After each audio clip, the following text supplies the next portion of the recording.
Hasn't been. Editors started reading books that don't have any pictures in. I think Mid might need some help. If I don't come up with something soon. You'll be pleased to hear that Blackthorn's started work on the plating. Excellent. 1 down, 2 to go. So, what's next? The helm, of course. For this, we'll be repurposing fallen scrap. Salvage from the ruins? I thought that material was all but impossible to work. Ah, but we don't have to. I'm sorry. Just so happens there's one particular ruin that's broken into exactly the right shape and size pieces for what we need. What's the name back there? I'll give you all the details. What's her name? Right.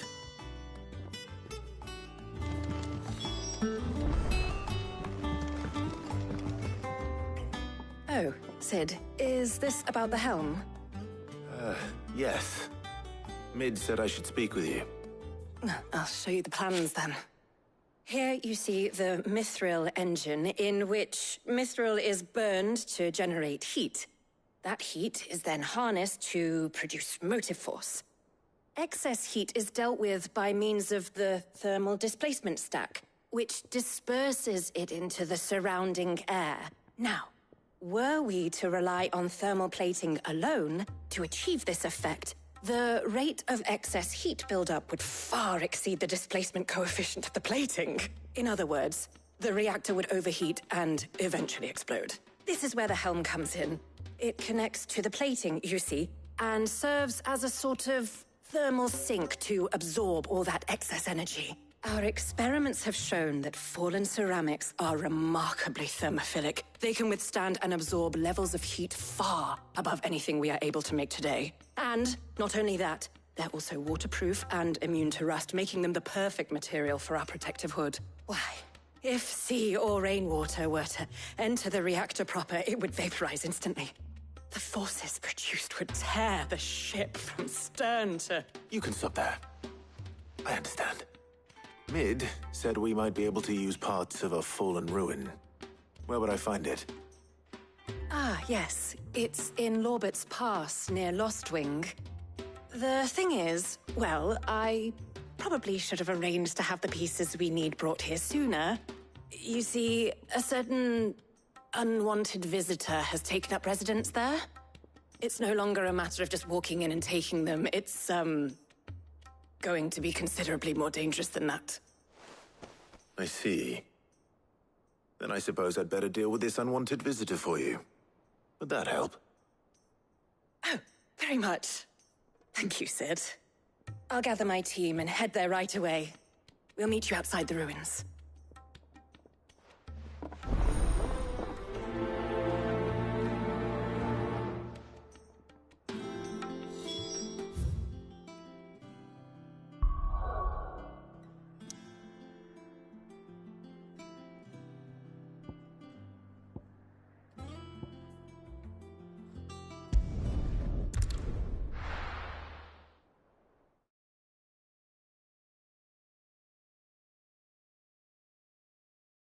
I'll be taking you all to a storehouse in the Bales.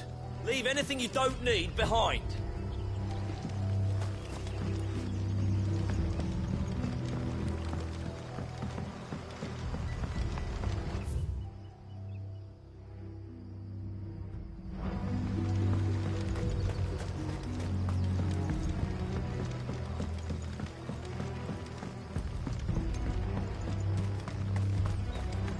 If you're ready, we leave at once.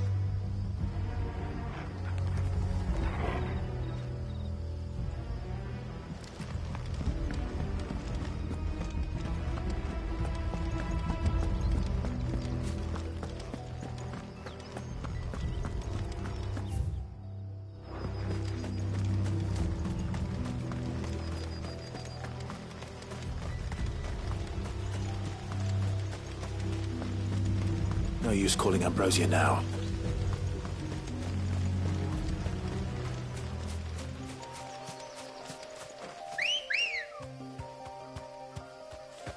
Good girl. Yeah!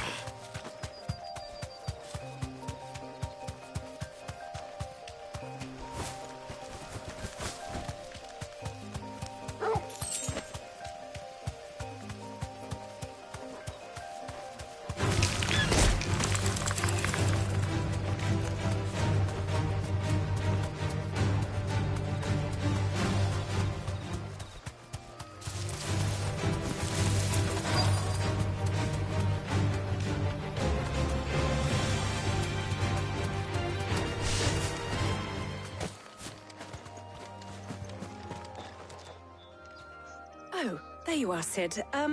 Thanks so much for coming. The, ruins are just over there, as is the creature I told you about, I'd imagine.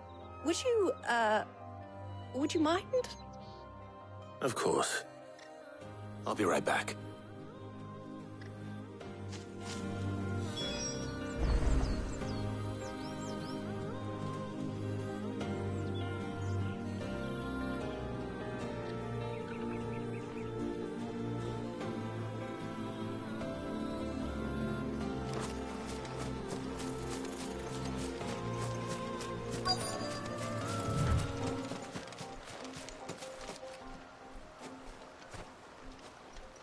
Anybody home?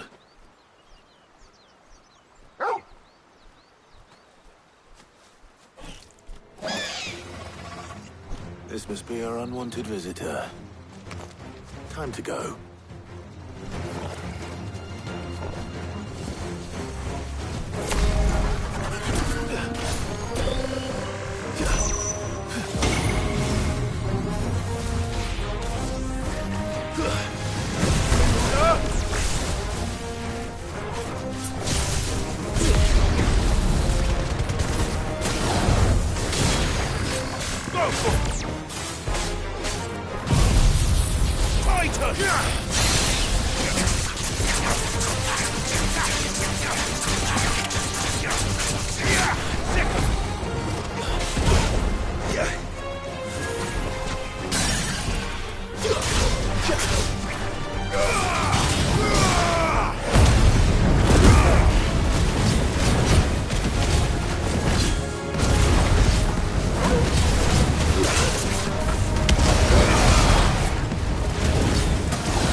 The things I do for you, Mid. Sid! Oh, thank goodness you're safe. You shouldn't have any trouble now. Indeed. Well, don't let us keep you. We'll, see that everything is transported safely back to the hideaway. All right. I'll let Mid know you're on your way.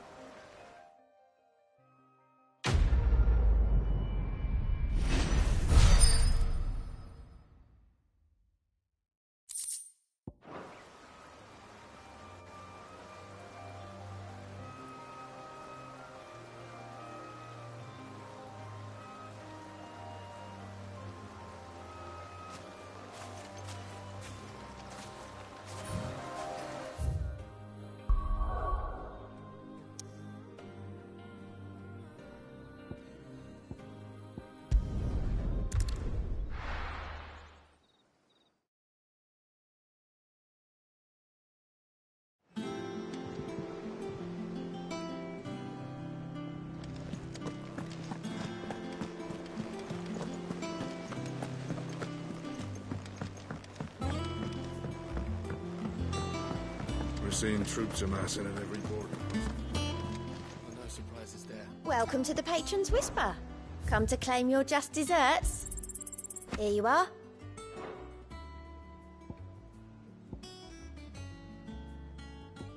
Come again. I may have more for you. Oh, I wasn't expecting you back so soon. Kuka. But when I close my eyes...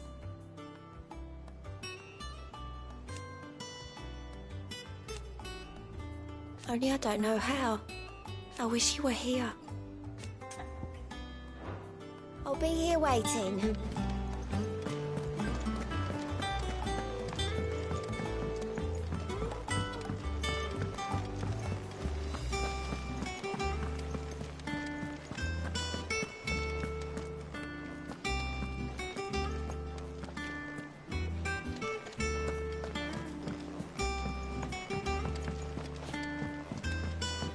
Good to have you back.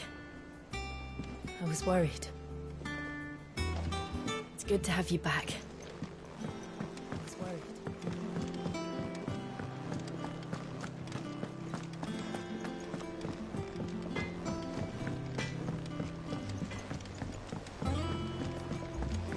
I went up to give some greens to the children.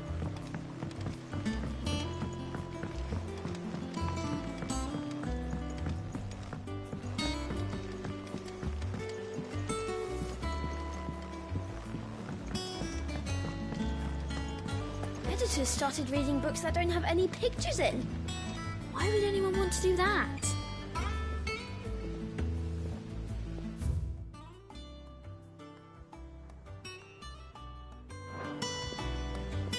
I have done it, Sid. I have learned all the letters, every one.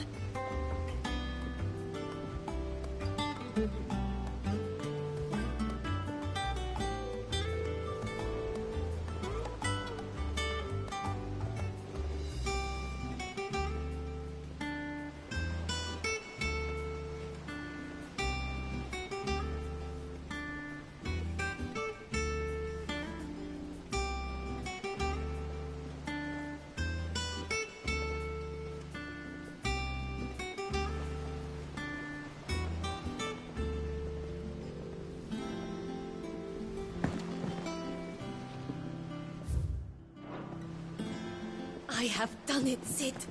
I have learned all the letters, every one. I knew it was a good idea to have editors study alongside the children.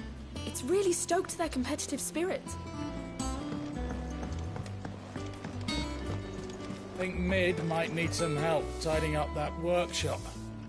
Think Mid might need well-meaning souls to leave her alone. She has it how she likes it.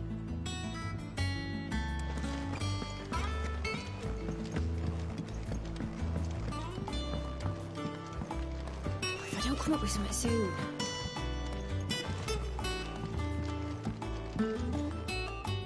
Mid. Helena has recovered the material for the helm. She'll be along shortly. Excellent. Another job well done. And just one remaining. Right. Right, the shielding. This one's a bit of a bugger. How so? The plating's enough to stop the engines going pop, but those things will still be spitting out enough fire to set the rest of the ship ablaze. Which is why you need proper shielding. A prism for the dragon's breath that's blazing away inside. I thought a triple thick layer of tempered steel might do it. Or more of the stuff that the Fallen use, but they'd both be too heavy. The helm and the plating are bulky enough as it is. Add any more weight and the whole ship would be at the bottom of the briny before we'd even started. I need something light. But I've racked my brains and I just can't think what would do it. Well, if I were in need of obscure knowledge, I know whose counsel I would seek. Harpocrates. Tones? Yeah, well, I'd thought of that, obviously. I've got all the details written down here. Can you take this to him, see what he makes of it? Right away.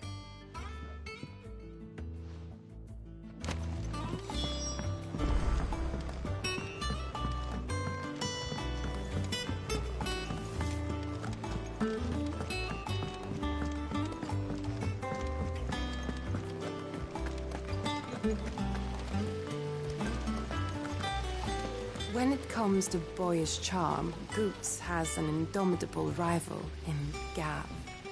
One is the sweet little babe in arms to be cooed over. The other, the naughty little boy who'd pull on my pigtails.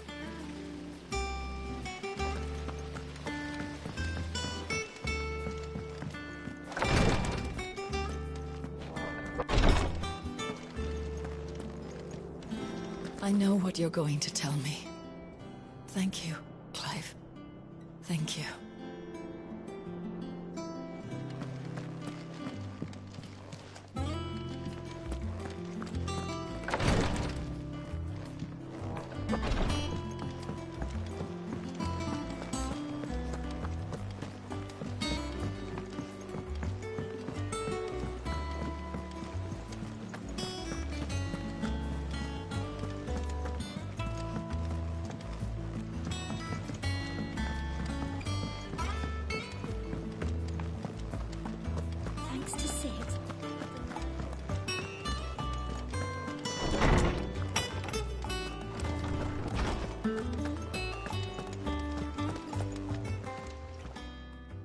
Harpocrates, do you have a moment? For you, Clive? Always. Well, actually, it's for Mid this time. Could you take a look at this?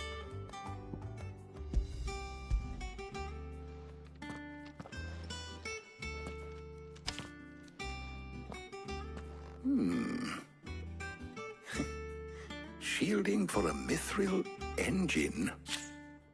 Whatever will that girl think of next? And what are these notes around the edges? She has some specific requirements for the materials.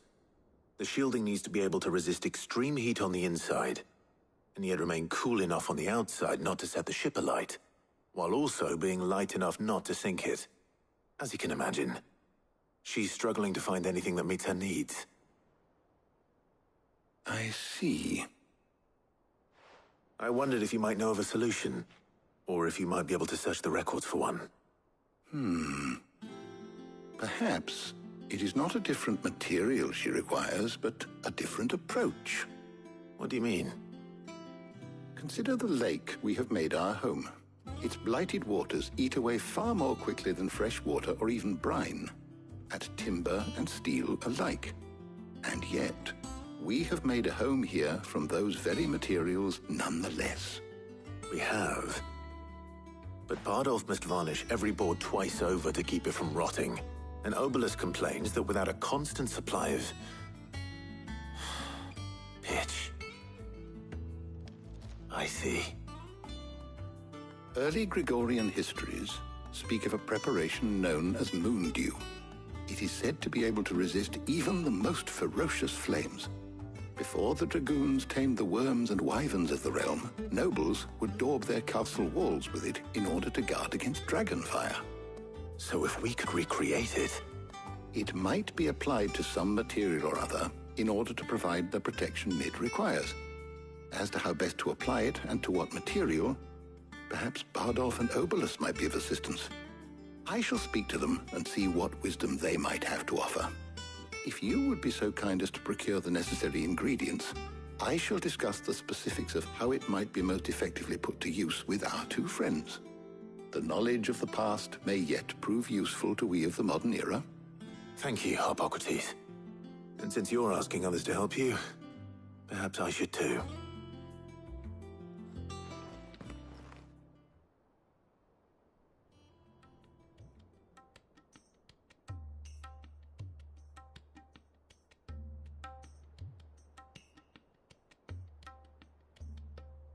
So you need a hand, do you?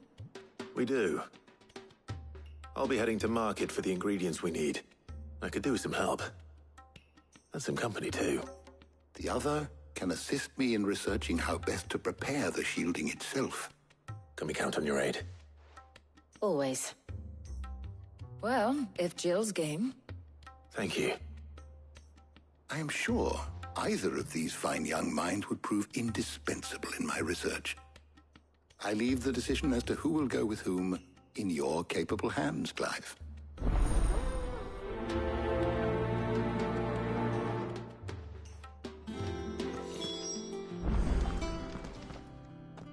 So, Clive, who will accompany you on your little excursion?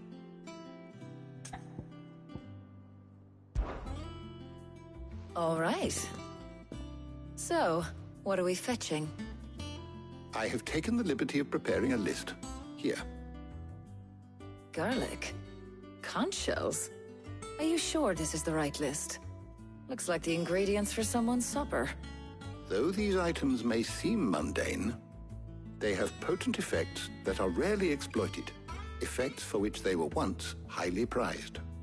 So much so, in fact, that they were harvested almost to extinction, hence moon dews having fallen from favor. Now, of course, they can be obtained with ease. You should be able to find everything you need at the market in Northreach. Well, isn't that convenient? I was hoping to be able to make a trip over that way sometime soon.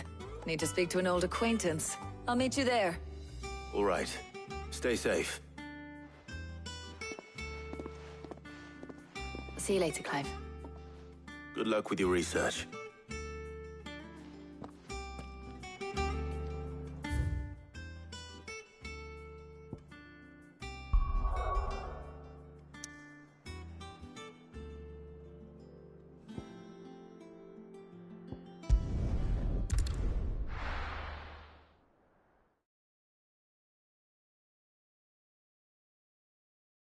Now, where's Talia?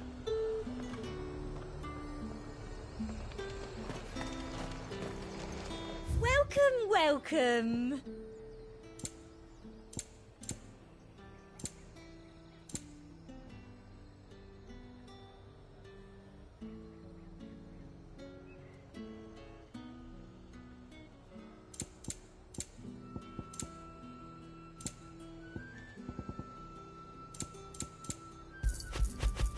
I'll be here if you need me. Keep them pilchards nice and chilled. Need to stock up on these. Spoiling another catch. There you are, Talia. Ah, and there you are. We shouldn't have any problems finding what we need in a place like this. But if time is of the essence, perhaps we should split up. Take a few items each. All right. What should I look for? Let's see now. Why don't you take the garlic and the pepio nuts? Meet me by the gate when you've got them.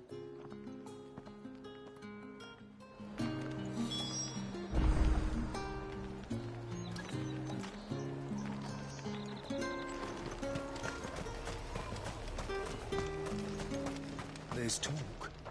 Oi, don't touch anything.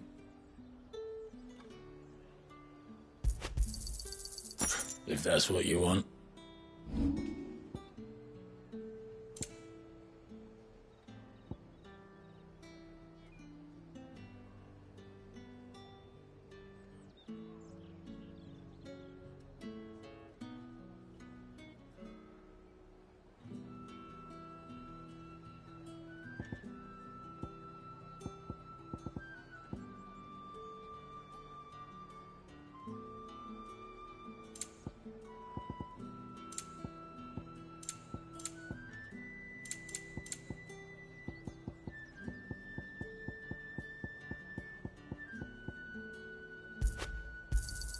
Not enough for you? Pity that. You're lucky to get that much. How the hell is anyone supposed to afford...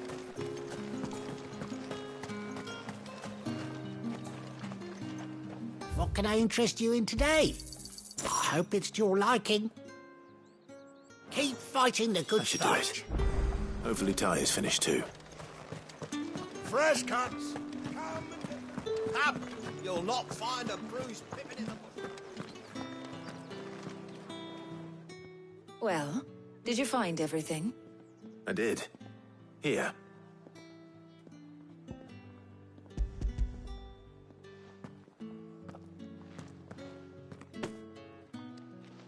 Garlic and pepio nuts. Job done. We should get this back to Tomes then. He'll be waiting.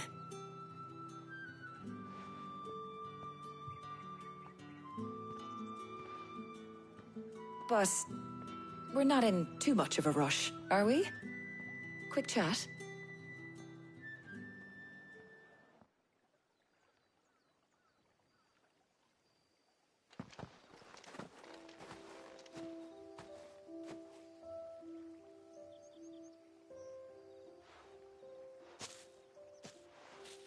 Do you know, I think this is the very first time we've been out on an errand together. I think you might be right. In all the years since you and that scowl of yours first appeared, you haven't invited me out once. For shame. Well, it seemed long overdue. And you did say you had some shopping to do.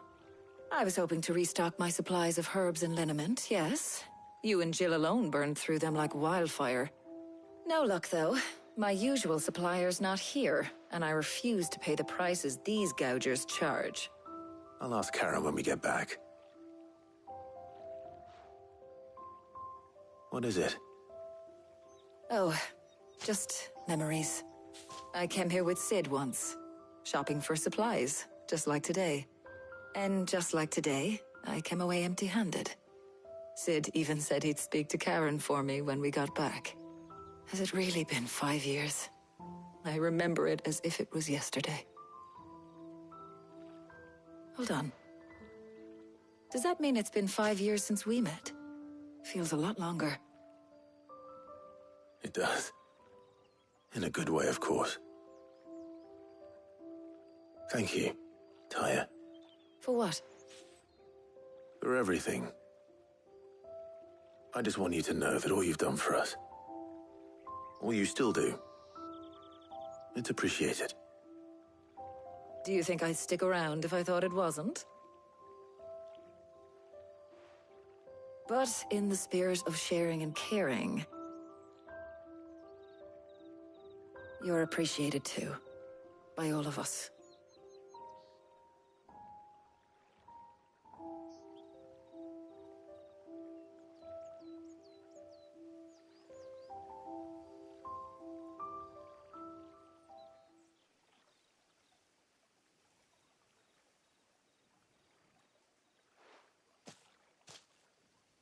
Well, I think we've tarried long enough.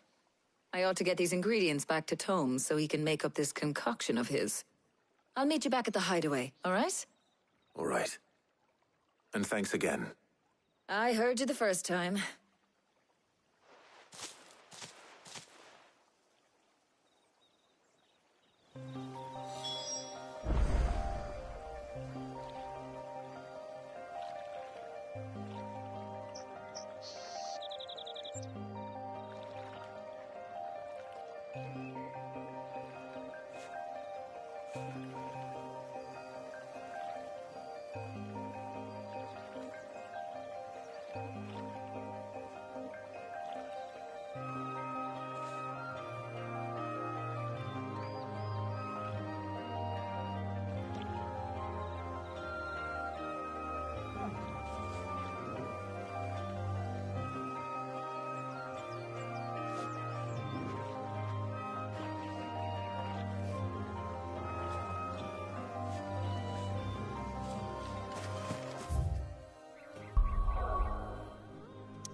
I wonder how Hippocrates is getting on with the moon dew.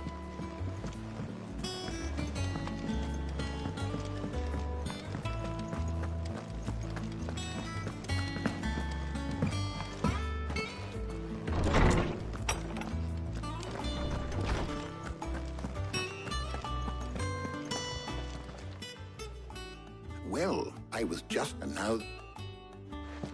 You can count on me. I've mixed more than a few mysterious concoctions in my time. I'm sure you have. What about the shielding itself? Work is underway, under the watchful eyes of Bardolph and Obolus. Apparently, it'll be ready soon. Thank you. All of you. Right then. Jill, would you join me in the infirmary? Many hands make light work and all that. Of course.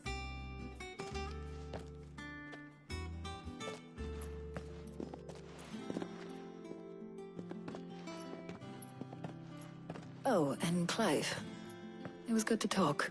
We should do it again sometime. It appears our work here is almost at an end. A shame. I was enjoying playing the man of action for once. When both the shielding and the moondew are ready, it will merely be a matter of applying the one to the other. Followed by a rigorous process of testing and retesting, of course.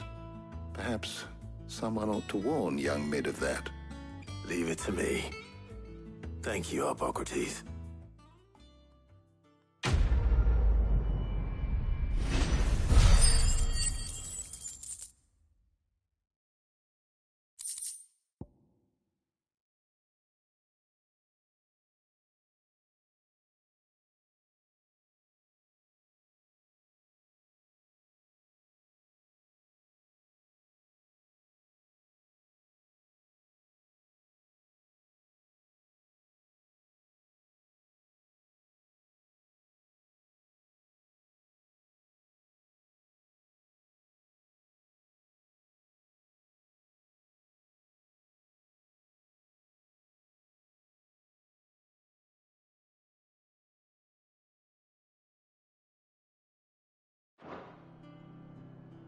Well, I'd better go and give Mid the good news then.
Thanks to Sid.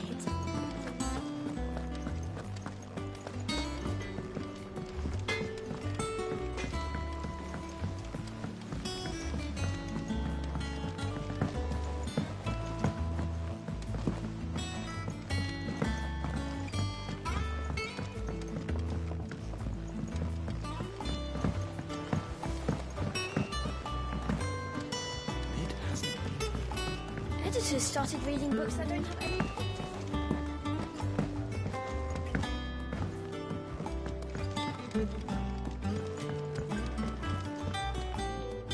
Sorry, but you're... Oh, thank me. Right then, best to the black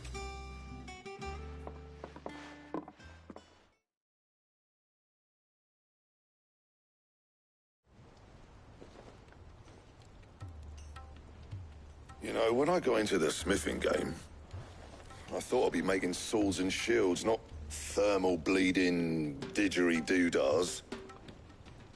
Displacement stacks. Same difference. Whatever you call it, I ain't putting it together in here. It's cramped enough as it is. Let's take this outside. Mid, you get all the parts lined up on the deck. I'll take care of the rest. On my way. Oh, and bring me the biggest salmon you can find. This is gonna require some precision walloping.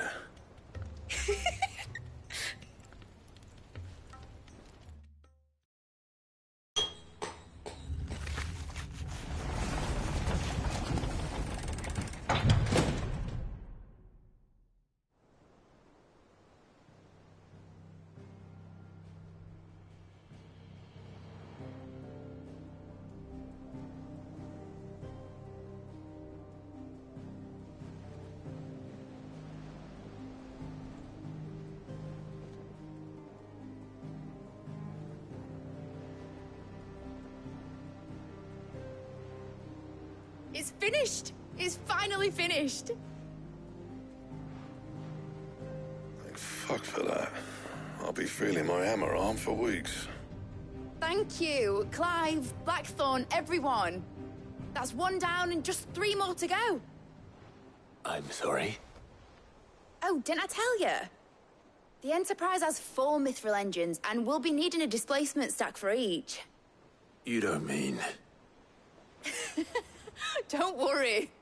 Now they've got a finished one to work off, my gang in Canva can build the rest. Good luck to them, I say. Right, I'm off to get a sling for this elbow. Any other work comes in, keep it to yourselves, eh?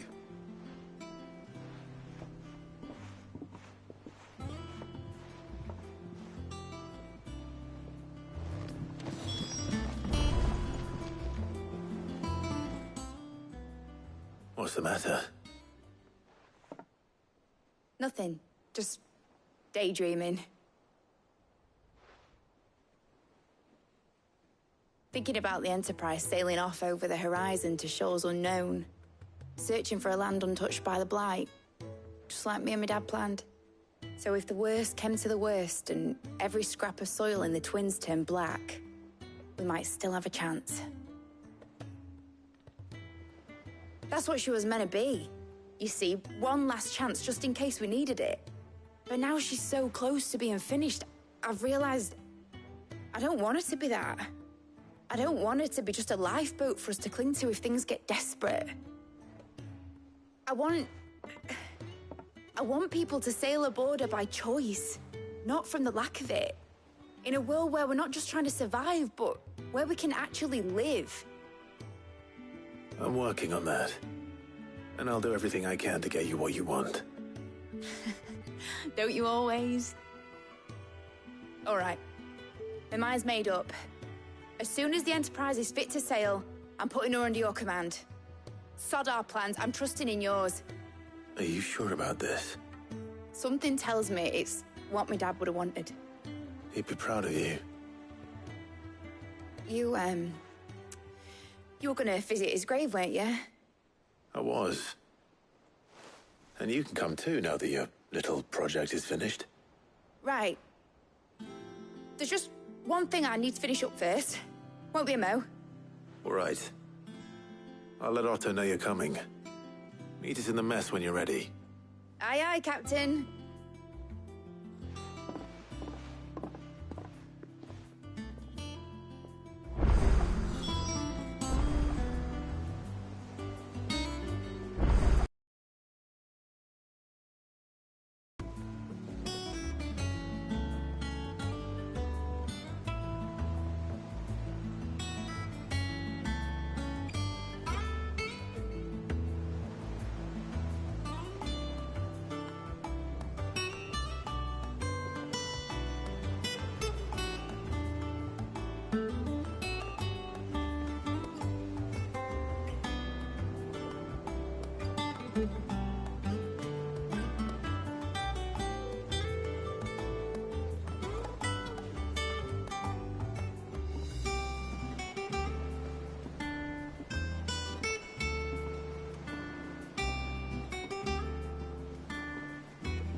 Mid told me she was building a ship. All right, Mid finished? Not quite. She said there was one final thing she had to take care of. I'm sure she'll be finished soon enough. She said that? In those words? She did, yes. Clive? Were you born yesterday or something? There is no thing. She'll probably be halfway to Canva by now. Mid. I might still be able to catch her.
Mid told me she was building a ship. Is that the thing Tomes helped with? Obeleth, have you seen Mid? Yep. In a boat, going that way. Then I'm too late. You in a hurry and all, are you? No, I offered to take her across, but she wouldn't wait. Just paid for a dinghy and rowed off. Oars going like the clappers. Got some life in her, ain't she? But anyway, I was on my way up to see you, as it happens. Got a letter for you. Urgent, by the sound of it. One of your uncle's men said I was to hand it to you in person, post-bleeding haste. And you're here now. Thank you, Obeleth. Don't mention it. What tidings, Uncle?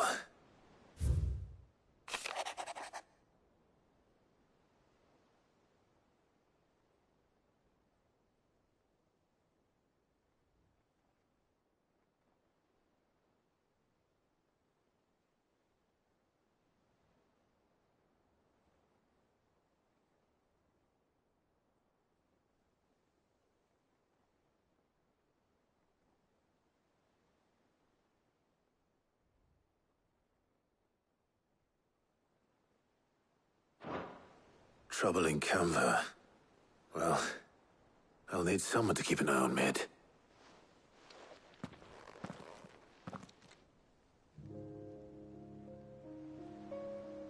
So what? Mid got us to do all the dirty work and then just sailed off into the sunset. It, seems that way. Well, nothing we can do about it now. But next time you plan on visiting Sid, you might want to tie her to something before you suggest it. Ah, don't be so hard on her. Gotta admit, the dirty work was kind of fun. Everyone pitching in, all that bollocks. Just like when we built this place. You're right. Anyway, we all set to head to the old hideaway. I could do with getting to Canva pretty sharpish. Wouldn't do to keep Lord Rosfield of the Seven High Houses waiting now, would it? Not after he asked for me personally. Gav will be leaving with me. Will you mind the place while we're gone? You can count on me. Just be sure to give Sid and the others my regards. All right. Oh, by the way, Jill will be joining us too. She's got some things to take care of, but she'll meet us there. I hope she's telling the truth at least.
Well, Sid, I remember what you told me. But if no one is listening to what you have to say, you may as well not say it.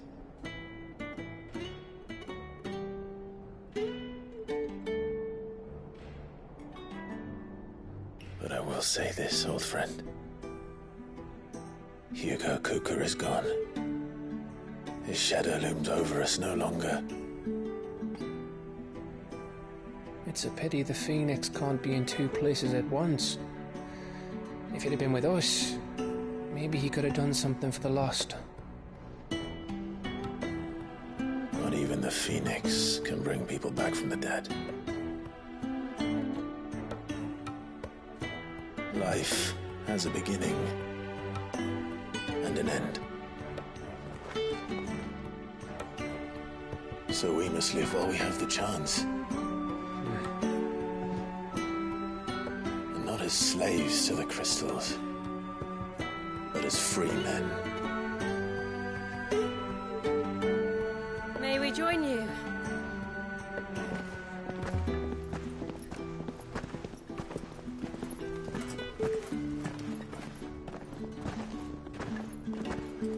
Lady Karen, what a pleasant surprise. I thought I'd drop by and see how you were all doing before heading off to restock my supplies.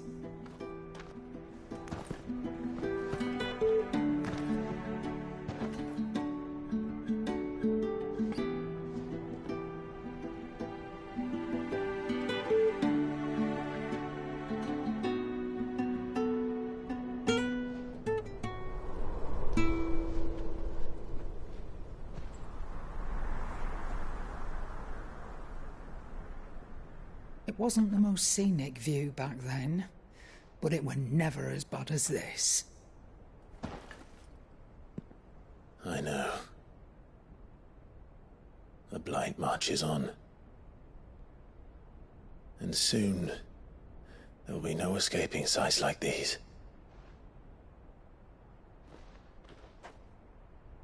So our mission remains unchanged. We cannot stop until every Mother Crystal is gone, and their thirst for ether with them. The only one that remains in Storm is Drake's Tail in the Crystalline Dominion. Our next target. We're going to Twinside. It's the capital of the Empire these days. I wouldn't like to think how tightly guarded they've got the place. Not that that'll stop you, but we do well to scout it out before you go charging in. We would indeed. If you're off to the Dominion, you can take this great lump with you. Goods. Oh, I am sorry. Have you forgotten you're the most wanted man in the Twins? I thought you might like to disguise yourselves as the attendants of a travelling trader, assuming you've no better ideas. You wanted to buy yourself some tools, didn't you? Well, now's your chance. You're letting me go with them? Oh, thanks, Nan. Stop that! You'll break me bones, you great galoot.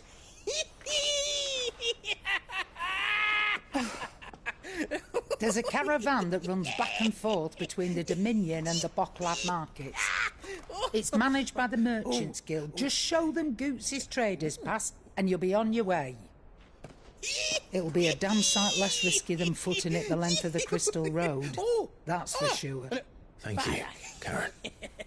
And glad to have you with us, Goots. Okay then. I'll get me things and I'll meet yous there. See yous down in Bocklad. Get off! Me poor fingers! Jill, you're with me. Understood. And Gav.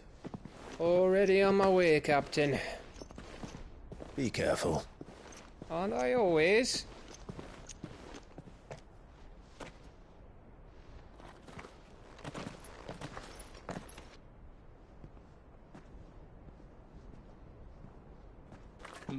Do you see that, Sid?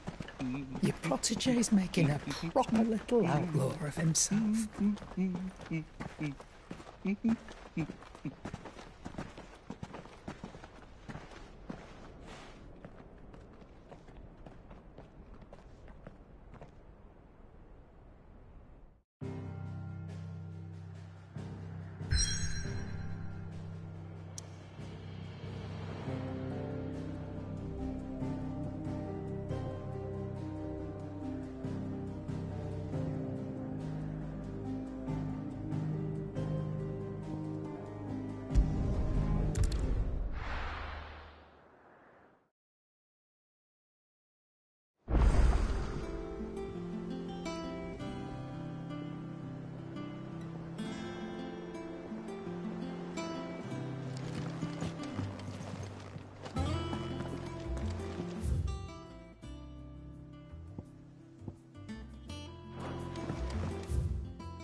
Wish I could take one of our birds.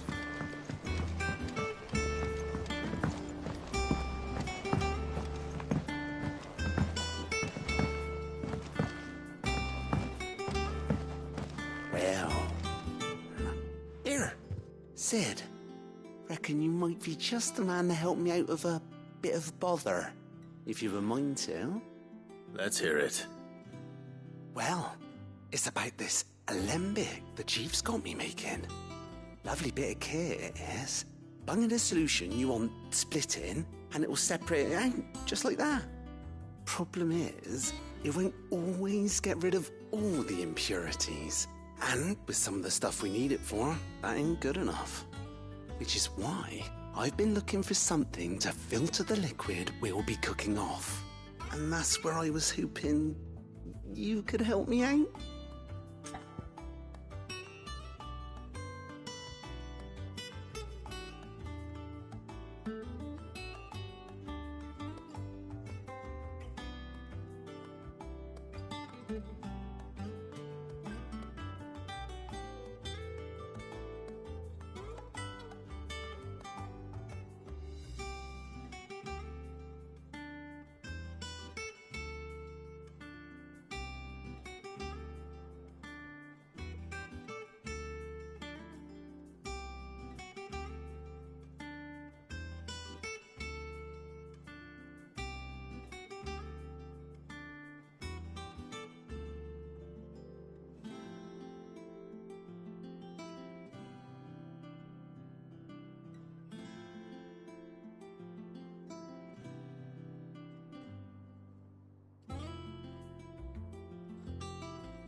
I imagine Tyre could get some use out of this alembic too.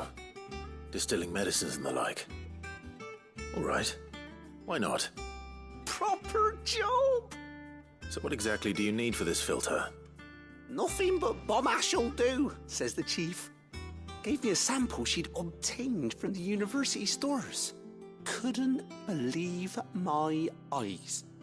You pour the blackest blight water through it, and it comes out clear as a mountain stream. So, I did a bit of reading about where I might be able to get hold of some. And do you know what I found out? It's only the blimmin' bones of a bomb king. They leave them behind when they die, see? I take it that's where I come in. If you wouldn't mind. I saw a billet on the hunt board for one just the other day. Would have gone myself, but, well, fighting dirty great balls of flame ain't exactly my forte. You, on the other hand... All right. I'll see what I can do. Thank you kindly. And a good hunting, eh?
They told me she was building a ship.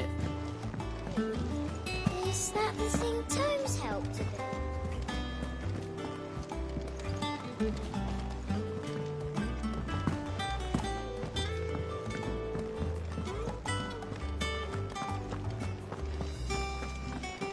He cracked the crystal too.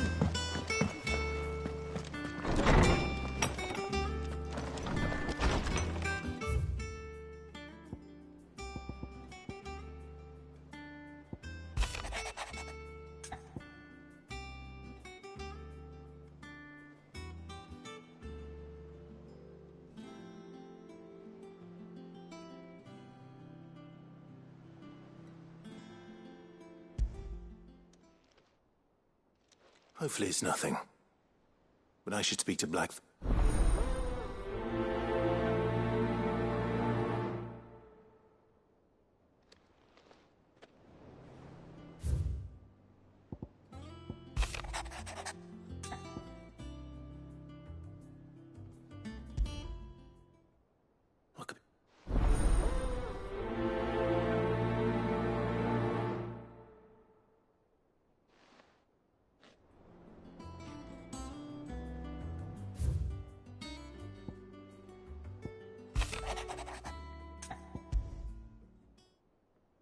Trouble with the ledgers. Shouldn't he be asking Otto for help?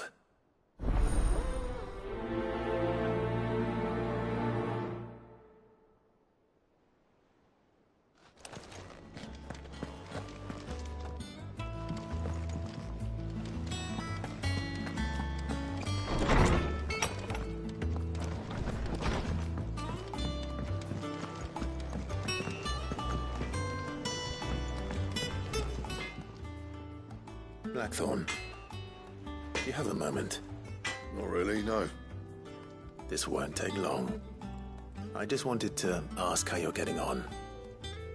August was worried about you, and you might still be doubting your craft, even after learning the trick of that cuirass. Is there something else weighing on your mind? Perhaps sharing your thoughts might help. That bastard's like a dog with a bone. Still, you've got a keen eye, I'll give him that. He's just, well, Karen showed me something. Something I've never seen before. And that was? A sword. An odd-looking thing with a single-edged blade. The metal itself wasn't anything to write home about, but fuck me, the edge on it. You could slice a man clean in two with a weapon like that, and he'd be halfway home before he even realised he'd been cut. So that's what's troubling you? Nah, no. Not troubling me exactly. More distracting. Can't stop thinking, how do you get an edge that sharp? It's driving me mad. And if you knew how to do it, we could arm the curse breakers with even better blades. That's about the size of it, yeah. I'll see what I can find out. Sharper swords are always welcome. And we can't have our master blacksmith being distracted.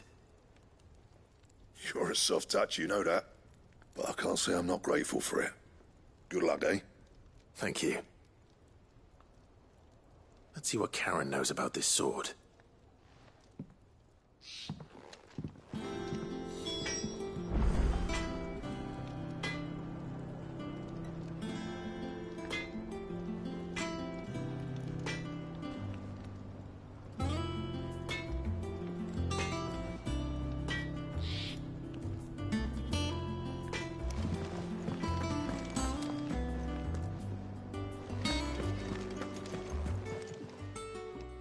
I got your note. You think something's wrong with Torgal? So you can read. Congratulations. But I didn't say I were wrong with him. I said something weren't right. He's not been eating me treats. He used to love cracking the bones from Molly's boiled brown, but now he won't so much as look at them. Didn't like him. Which is why I'm of a mind that his mind's on something else. You've not been working him too hard, have you? No harder than usual. Is that it, boy? Do you need a rest? What was it you said he was? A frost wolf? That's what the lawsman seems to think. Then maybe this all has something to do with whatever it is that's woken inside him. I suppose things have been different since Rosalith. Perhaps Hippocrates knows something. Instead of everything, you mean? Perhaps.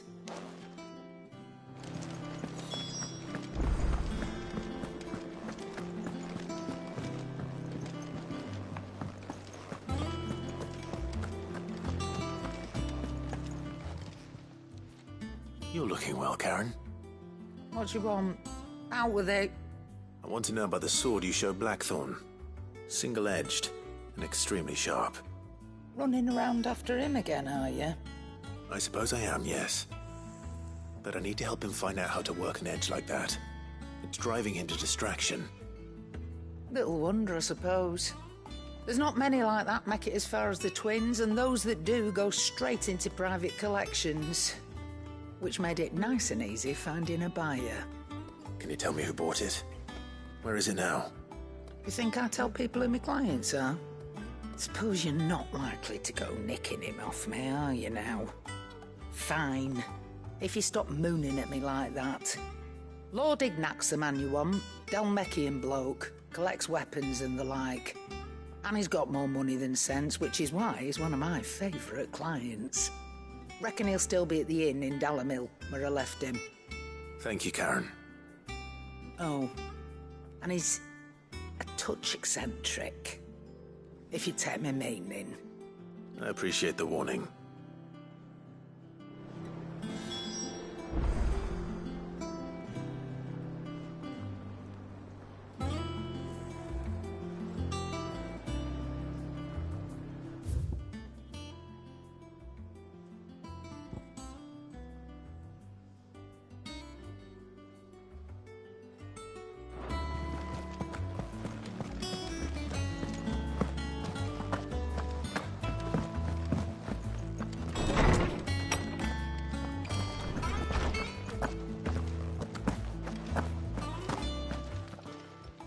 Lawsman, I need to ask you about Torgal.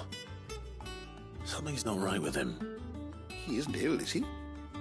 I don't think so. But according to Lady Karen, he seems to have lost his appetite, which is certainly a new development. She says he's hardly been touching his bones of late, and she believes it may have something to do with what happened at Rosalith Castle. I rather think she might be right, though not about his appetite. All canids are instinctively inclined to crack open bones for the rich marrow that resides within, and I see no reason why a frost wolf should be any different. Accordingly, I suspect it is not a lack of appetite that afflicts Torgal, but a surfeit of it. If we assume that his newfound magics require additional nourishment to sustain, it may well be that the bones Lady Karen is accustomed to providing are no longer sufficient. Frost wolves, after all, habitually prey upon far larger animals, whose bones may yield altogether different nutrients. As to where one might find a suitable substitute, some antelopes that graze the meadows of eastern Rosaria have been known to grow to a size more than double that of their lesser cousins. I don't recall ever seeing any that large. And little wonder. The oldest and largest such creatures rarely leave the safety of the highlands for fear of predators. The last elder antelope sighting I recall hearing about took place near Cressida, and that was long before the village was abandoned. Even so, it seems like a good place to start. Good hunting, Clive.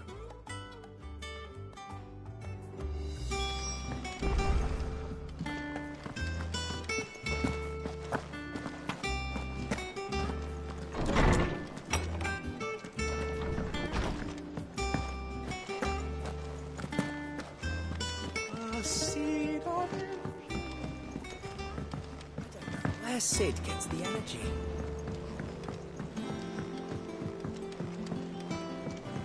Mid told me she was building a ship.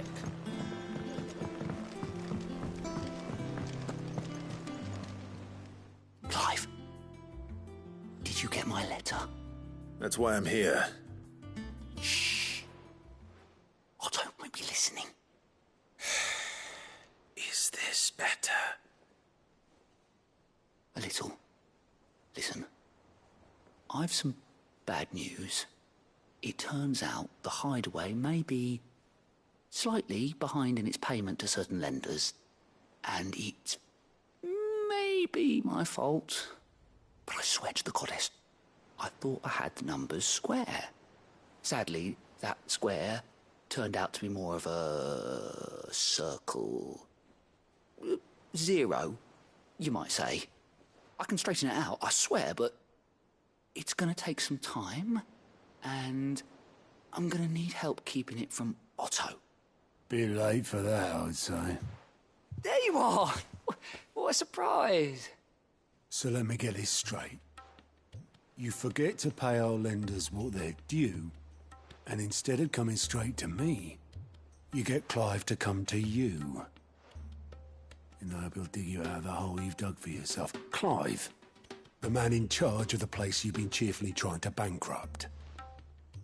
And you thought this was a cunning plan. Why?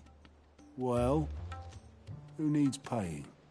Oh, just Martha. And the dame. And, well, Lady Karen. But only 500 talents. We owe 3 of our most trusted friends 5 million gil. Each. 5 million each. they lent us the bulk of the money we used to rebuild the hideaway, you see, and, well, I must have made some sort of oversight. Those ledgers were my responsibility, and it was my decision to entrust them to you. This is my fault.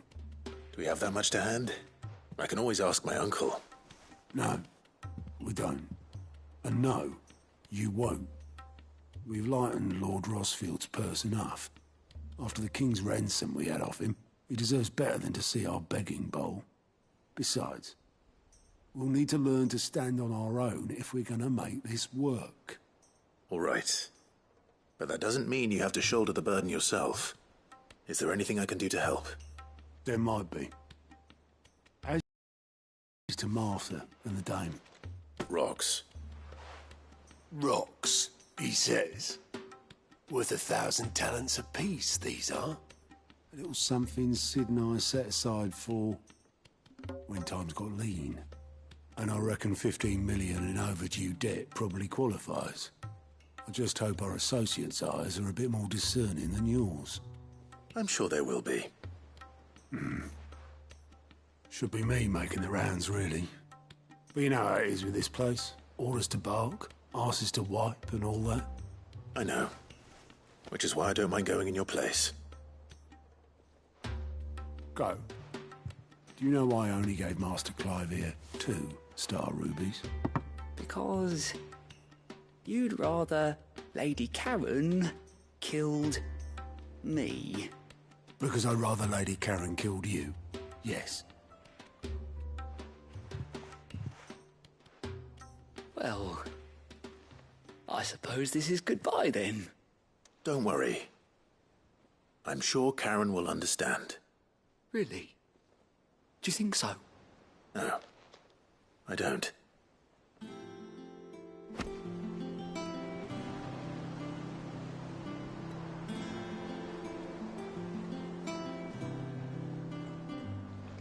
Goat means well, but when he ain't overseas...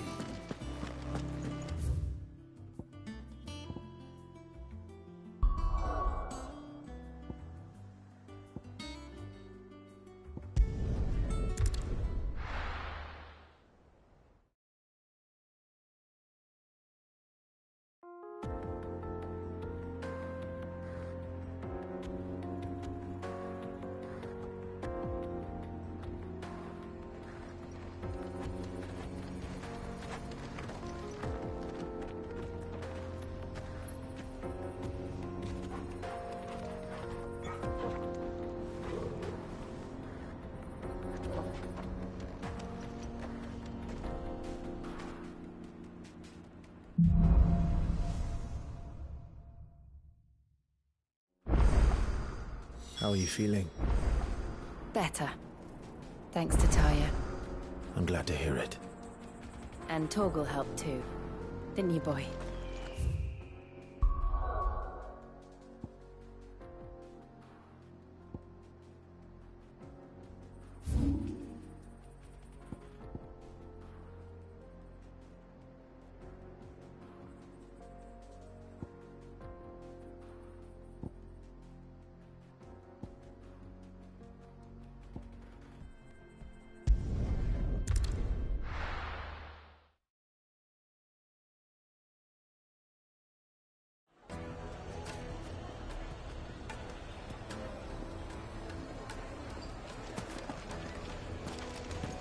People take notice of wealthy men. Shouldn't be too hard to track down Karen's collector. Its fang is gone. The whole mother crystal gone. What are we gonna do? Welcome. If you're hoping for a bed, I'm afraid you'll have to look elsewhere.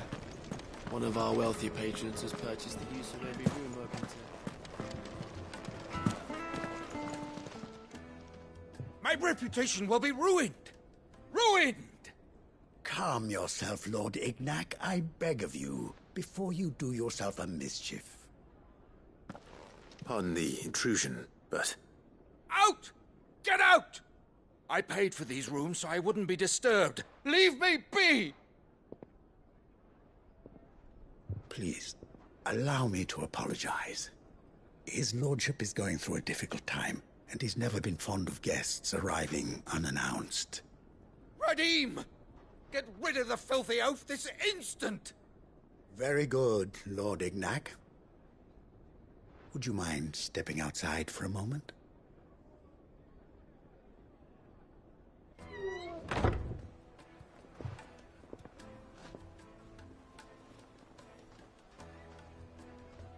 I'm sorry if I've caused you any trouble. That? No. That's just how his lordship is. Though the morning's events have left him somewhat fractious. He has been dispossessed of his luggage, you see. The thieves also made away with a considerable amount of coin. Coin the innkeeper will soon be keen to collect. I don't suppose a certain blade was among the stolen items. A single-edged sword. It was purchased from a merchant friend of mine. Ah, you know Lady Karen. Yes, I'm afraid it was. Then I'll retrieve Lord Ignac's luggage. But I have one condition. You have but to state it. You are welcome to anything that is within my power to grant. I want an audience with Lord Ignac. A few minutes should be enough. Then I'll be on my way.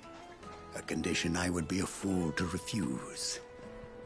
Of course, you shall have your audience. I don't suppose you saw where the thieves went? I did not, no.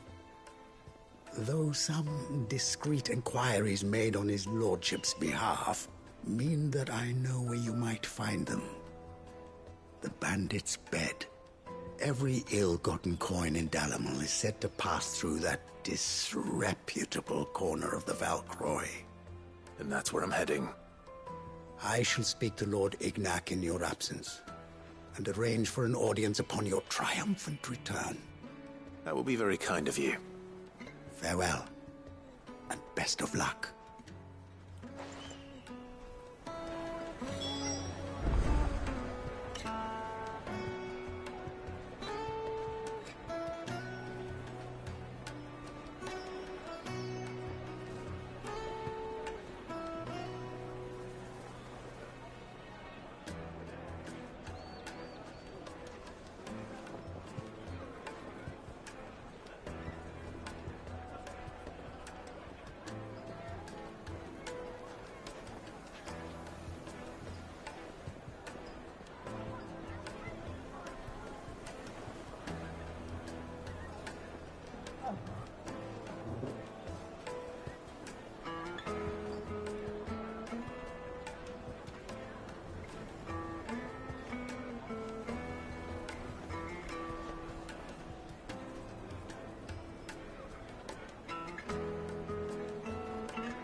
Come on.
Straight home now.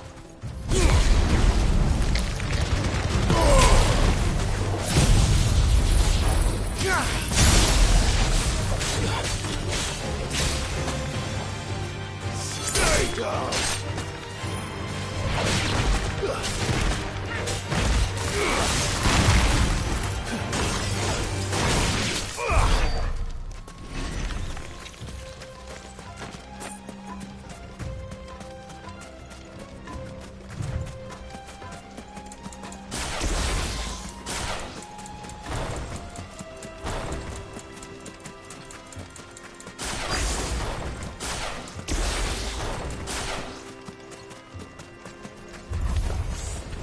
Got company! Come on, lads, let's tear the bastard's head off!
This must be Ignac's luggage.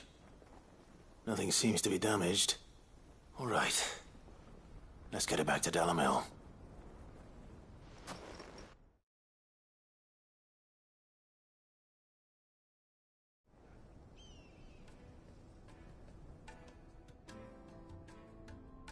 I hear I have you to thank for the return of my effects. What shall I call you, my good man? Wyvern. Glad to make your acquaintance. A formidable name indeed. Well, Wyvern, I appear to be in your debt. Redeem here tells me you wished for an audience. Is that all? A few moments of your time should suffice, yes. You're a peculiar fellow, Wyvern. All right, speak. Master Wyvern was wondering if you could tell him about a certain single-edged sword you recently acquired. Oh, a true work of art, that one. Karen drove me hard on the price, but I would have sold her Radim here to get my hands on that sword. It was made in the Outer Isles, far beyond the Twins, and is used exclusively by the practitioners of a unique school of swordsmanship. They believe no combat should ever exceed a single strike, and hone their blades to such perfection that none ever does. Each sword is made for that one perfect stroke, and for that stroke only. They crack upon a second blow. There's a brutal sort of beauty to it, really. But how do they hone such an edge? Fine question. Why, they use a whetstone, of course. Whetstones, rather. A whole array of them, ranging from the coarse to the fine. 10,000 licks with the sharpening stone, then 10,000 more. But it is the final stone which lends the blade its legendary sharpness. A mineral quite foreign to this great realm of ours. And that is the key. The secret ingredient. Wyvern, it occurs to me that my little lecture is hardly equal to services rendered. Take this, together with my regards. The very stone of which I spoke, far rarer among collectors than even the blade itself, and a far more fitting payment. Thank you. Pardon the intrusion, my lordship. However, it is long past time we prepared ourselves to depart. So it is. I am locked in bitter competition with a rival collector of curiosities. I am one step ahead of the unscrupulous scoundrel, but he is hard at my heels. Are there many other collectors out there? Too many to count, but only one do I consider my nemesis. Lord Byron Rosfield. And is a perennial thorn in my side. I can imagine. Farewell, Wyvern. May our paths cross again. Radim, we mustn't dawdle.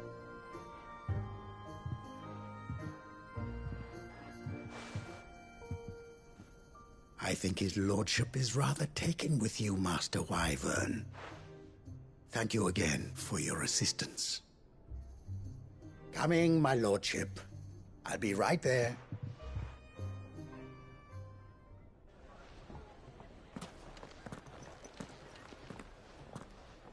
Trust Uncle Byron to find such an interesting rival. Now, let's see what Blackthorn makes of this whetstone, shall we?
Clive, we weren't expecting you. I wasn't expecting to be here, but it seems we still owe you a considerable amount of coin for your help with our rebuilding efforts. And though I doubt it's what you were expecting, we were hoping you'd take this as payment.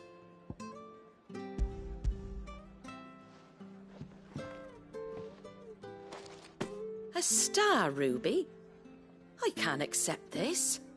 It's worth at least twice what you owe me. More if you can find yourself the right buyer. Think of the difference as interest. Interest?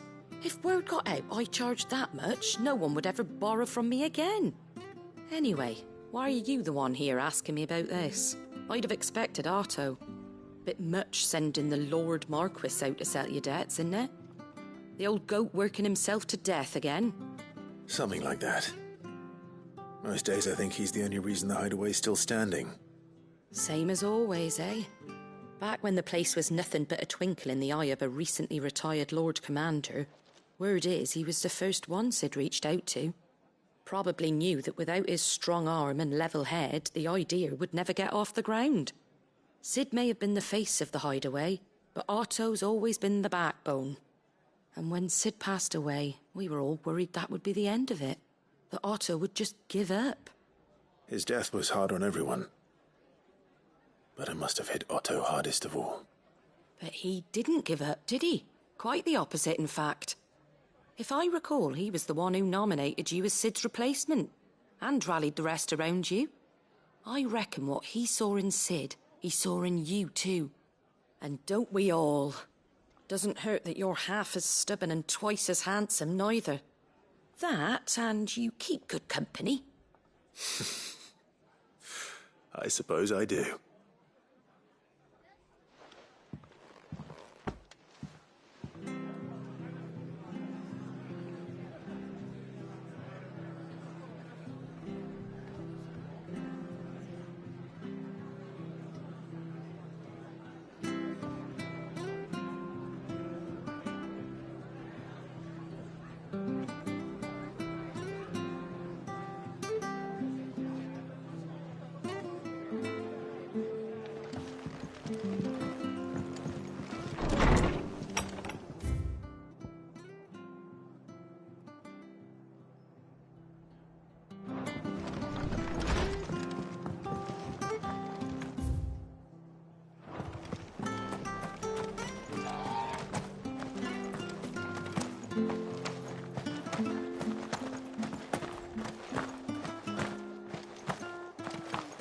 Naught but wild beasts, this end.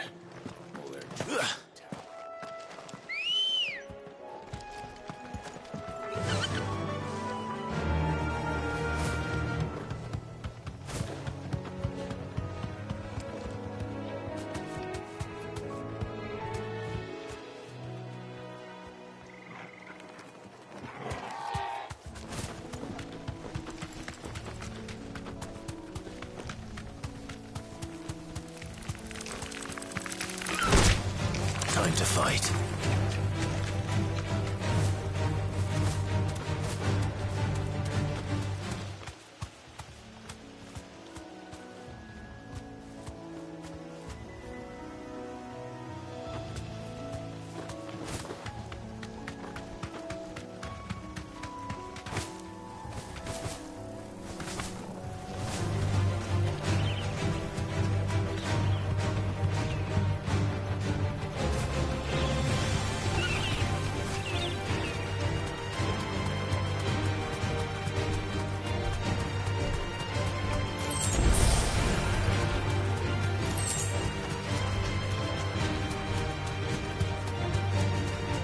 Certainly quiet. If I were a giant antelope, it would seem like just the place.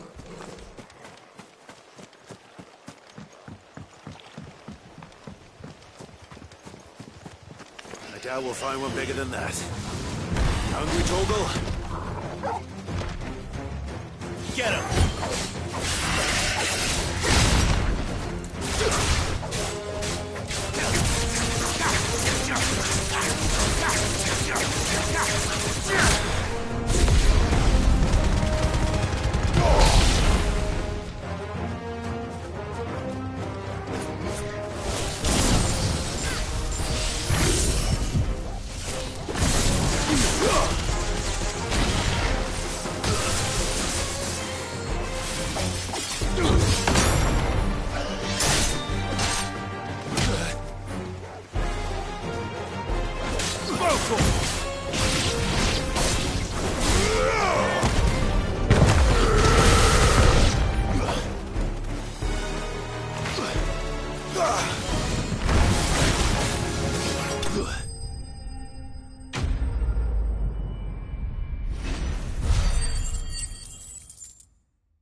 Now...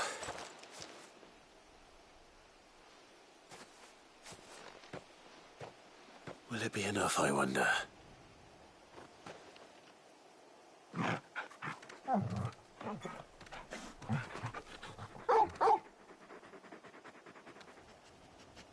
I say that answers my question. Which means we owe the lawsman our thanks. You're just a big puppy, aren't you? A very big puppy.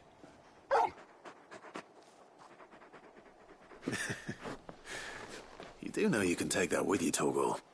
Lady Karen will be relieved to hear you've got your appetite back. Come on, boy.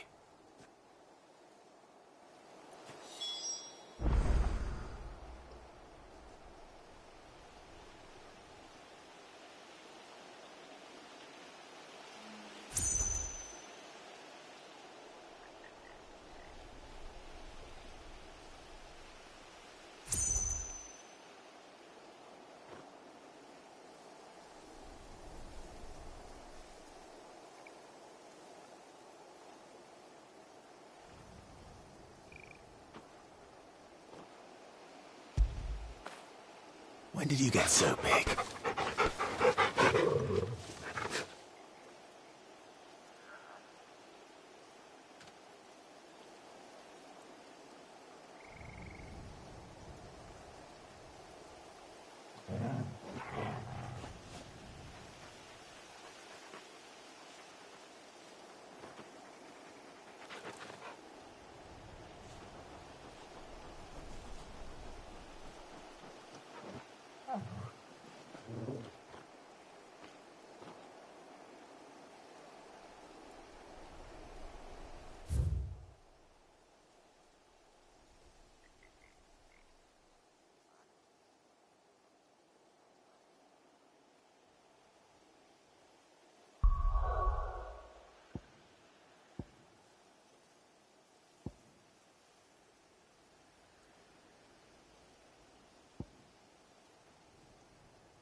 How the hell is anyone supposed to afford that?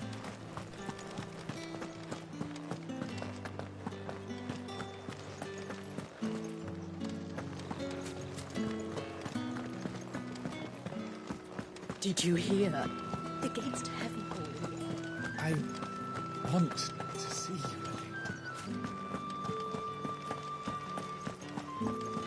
What am I going to do without Sweetwater and Olive Talc? Still no... Milady, I come bearing gifts. Gifts? Whatever is the occasion.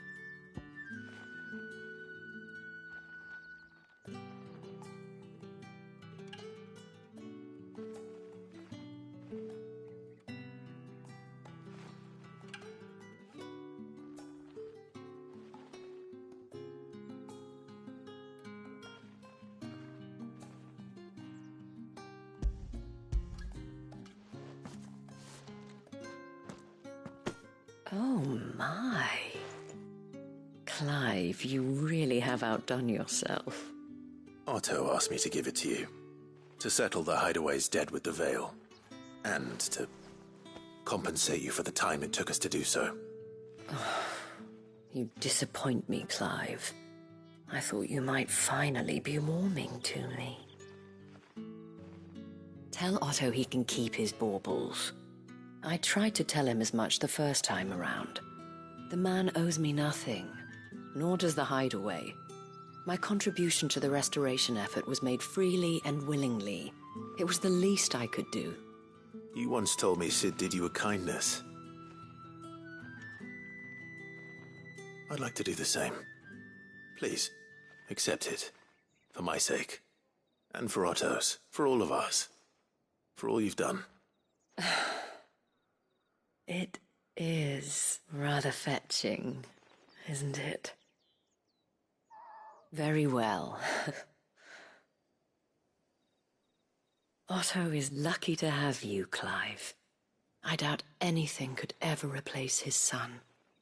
But you and the others at the hideaway are the closest thing he has to family. Otto had a son. Long ago, yes. Sid told me Otto lost him when he was just a boy, and blamed himself for not being able to stop it. I don't know how it happened, whether there was anything he could have done, but it was clear that it weighed heavily on him. I didn't know. How could you have? I doubt anyone did. Besides Sid, I've never met a man more keen to bear his sorrows in stoic silence. An ill habit, given that both have always been surrounded by friends desperate to help them. I'm beginning to see that.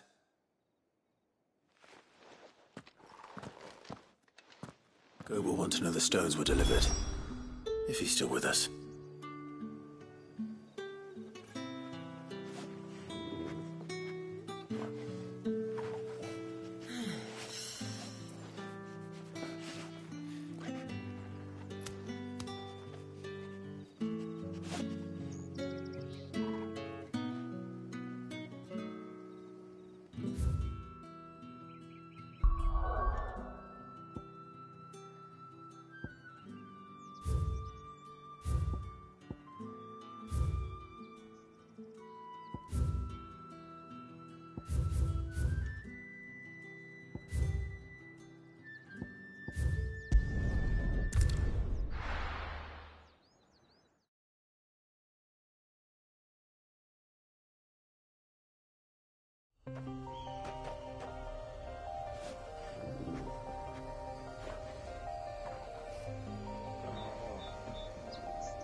here.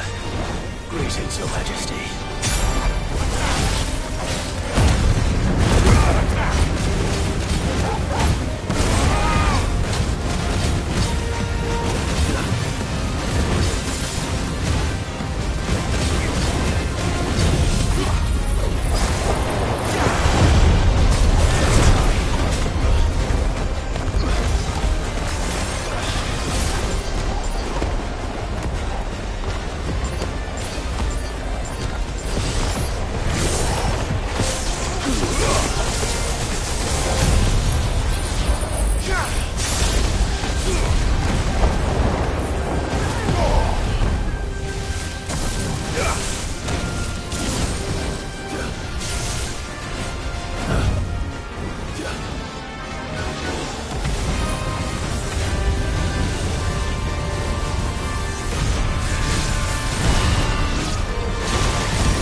Your reign is over. Now to collect the ash. This looks like the stuff. Let's see if there's any more.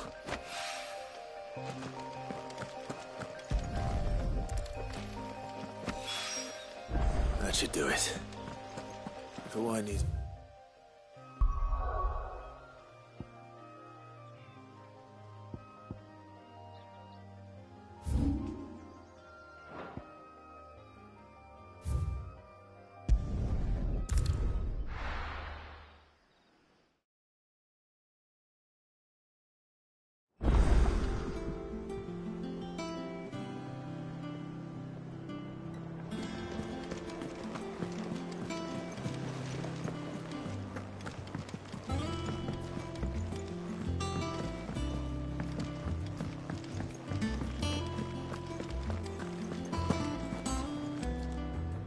I noticed you and Torgal had gone off somewhere. Take him for a walk, did you? You could say that.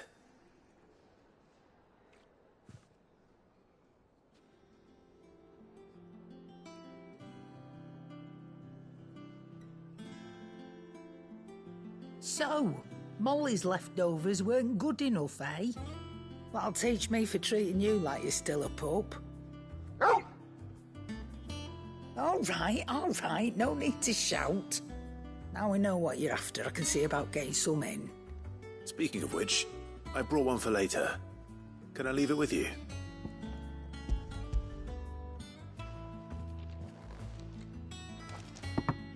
You can, aye. I'm nice like that. In return, you can thank Tomes for me. The bloody know-it-all. I was just on my way to see him.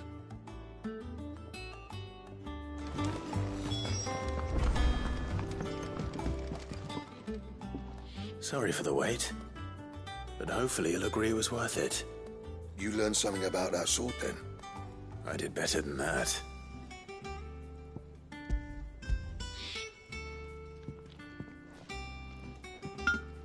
A whetstone?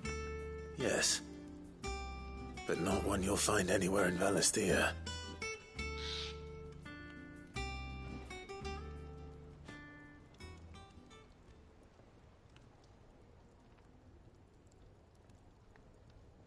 No wonder I couldn't get the same finish on the grinding wheel. One hit and all done, eh? Might not be so bad if all you ever fought were duels. Good luck on the battlefield. Your second opponent would be your last, no matter how good you were. Even so, is there some way it could be used to give the Cursebreakers an edge? I think so, yeah. With this whetstone and the right kind of steel, I could probably even make a twin of the blade that rattled me. But there'd be no replacing this little rock once I worn it down to a sliver. I reckon we get a dozen swords from it, if that. Swords that the Cursebreakers wouldn't know how to wield properly, and that would see them through a single fire piece. Nah, no point trying to copy that thing. Be about as much use as a wax anvil. But finishing our blades with a whetstone this fine, now that's something to consider. And what's finer than fallen masonry, eh? Or more hard-wearing, for that matter. Just imagine it. Good Valisthean steel with an edge as sharp as any found in the Outer Isles. I won't make a copy, nah. I'll make something much better. I'm sure the Cursebreakers will be delighted. Just don't push yourself too hard. Don't you worry about me, sunshine. I've been working day and night since I was half your age, and I'll still be here when you're long gone. Hey, thanks, Clive. I mean it. I owe you one, August too. It's good to know someone's looking out for me. You'll be happy to hear you said that. And I'll see that my debt to you's paid. First new blade I make's got your name on it. You come and find me when you've got the materials. All right. I will.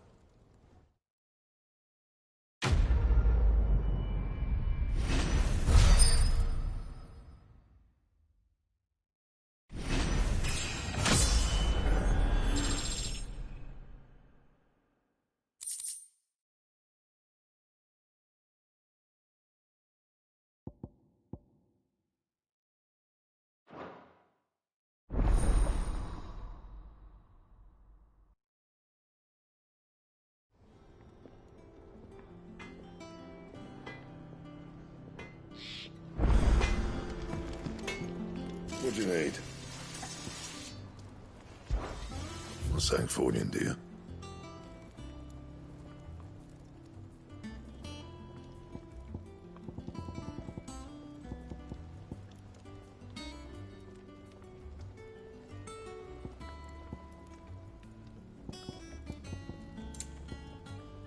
Anything else?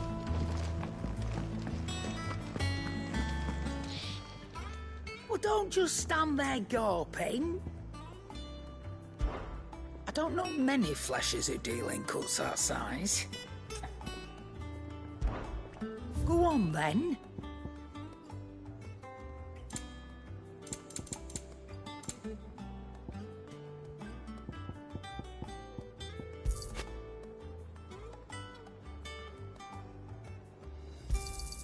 It'd better all be here. Clive? What do you want? No scratches, all right?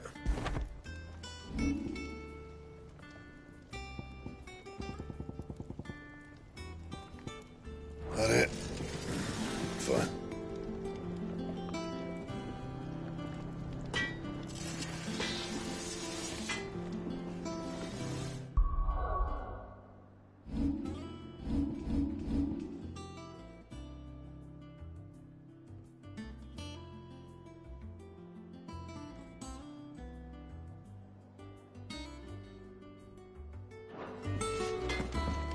He cracked the crystal too. Joking. It's no joke. Drake's family is gone.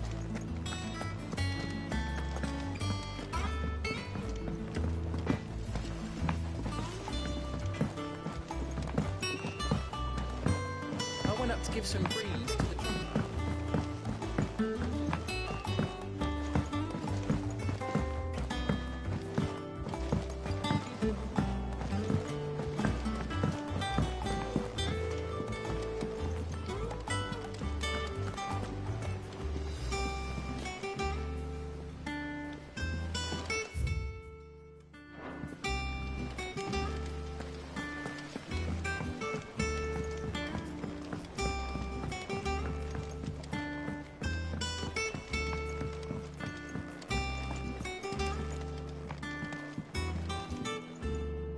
All right there, Sid? How's that hunt for the bomb ash going? I have it here.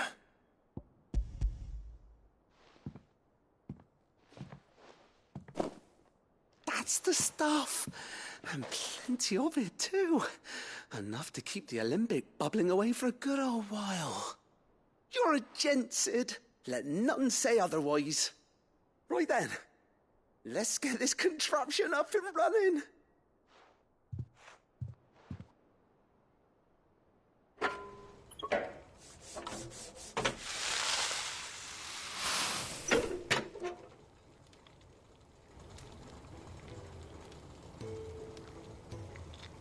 There we have it. The Telemon Alembic. And it works just like the chief said it would. Very impressive. Says the man who cut down a burning boulder. Speaking of which, I still haven't returned the favor. There's no need. The good it will do for the hideaway is reward enough. Don't be silly. Why don't you let me take a look at that bag of yours? The one you keep your potions in. Reckon I could work some magic on that, huh? What kind of magic? Well, we happen to have isolated a substance in our test run of the Alembic that I reckon will make even the toughest lever supple as anything. Thought we might use it to breathe new life into old boots and the like. Save the hideaway a few gil. But I reckon if we slap a bit on your bag, it'll loosen it up enough for you to squeeze in a bottle or two more. Well, it can't hurt to try, I suppose. That's the spirit. Leave it with me. I'll only be a mo.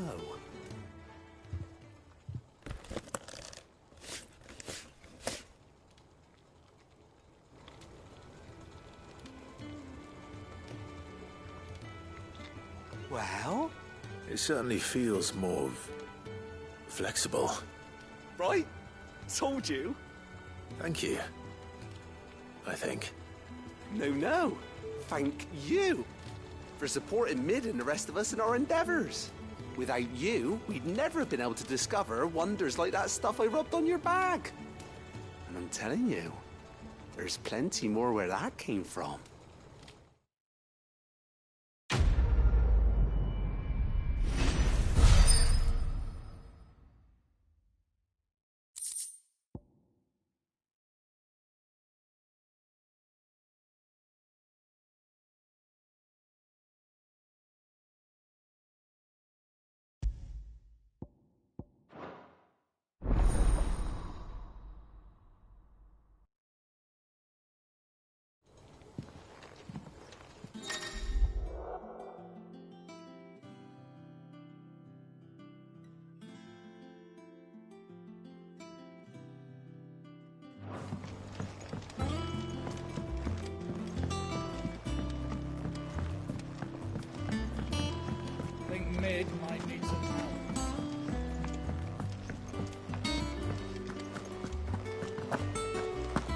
When it comes to boyish charm, Goops has an indomitable rival.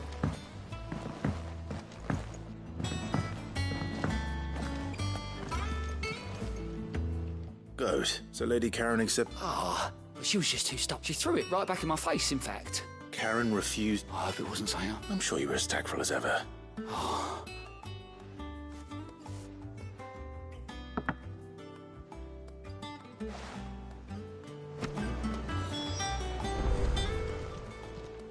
How may I help you today, Clive? All yours. Best of luck out there, Sid. Clive. Anything catch your eye? Think you can help?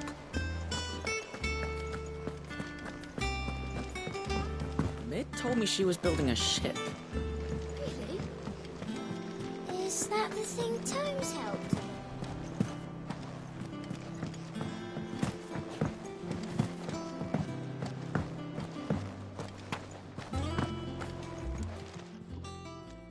Lady Karen, Goat tells me. Would you prefer... What that? Of course. Surely you wouldn't shun the... Oh, fine.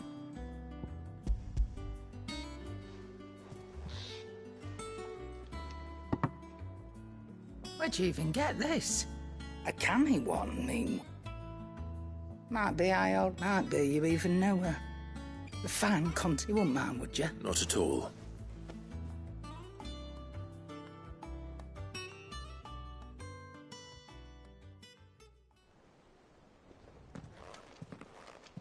I hear you ended up...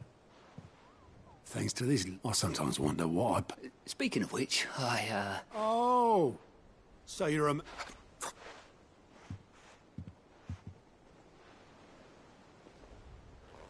I've seen that before. Yeah. It was the only goblet Sid ever used. I knew so little. Like most people. Martha and the Dame both seem to have fond memories of him. I bet they do. How long did you know Sid before he... Before he died. 20 summers, give or take. Back in the day, I was a purser on a trade ship, which is where I met him. He bought passage to... I forget where. But having nothing better to do on the long nights, we sat up drinking island rum till the morning bell dragged me back to my duties. Quit my post not long after that, on account of making a fine maiden's belly fat. But me and Sid stayed close, promising we'd one day sail the seas again. That was before fate stepped in and said she was having none of it. The magic woke inside my son soon after his first name day, and there was no hiding his knack. Couldn't you and your family have... My family were the ones who summoned the constable, wanted the monster taken away. I couldn't turn my back on him, forget what I felt, and I couldn't for the life of me understand how they could. Luckily, Sid was of the same mind as me. It was him who stood beside me when all I wanted was to tear the whole world down. Him who cried for me when I had no tears left of my own. Him who swore he'd do everything he could to stop it from happening again. And he was true to his word, too. Left the Royal Army once and for all.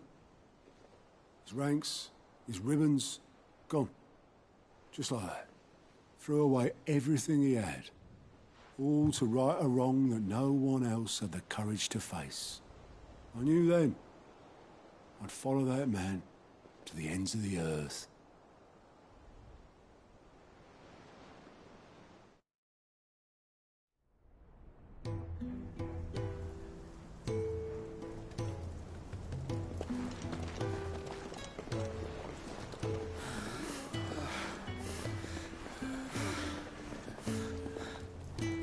He was always too clever for his own good, was Sid. Saw the world for what it really was, while the rest of us were content to go along with the lie we were shown. And it can't have been easy, bearing that burden alone.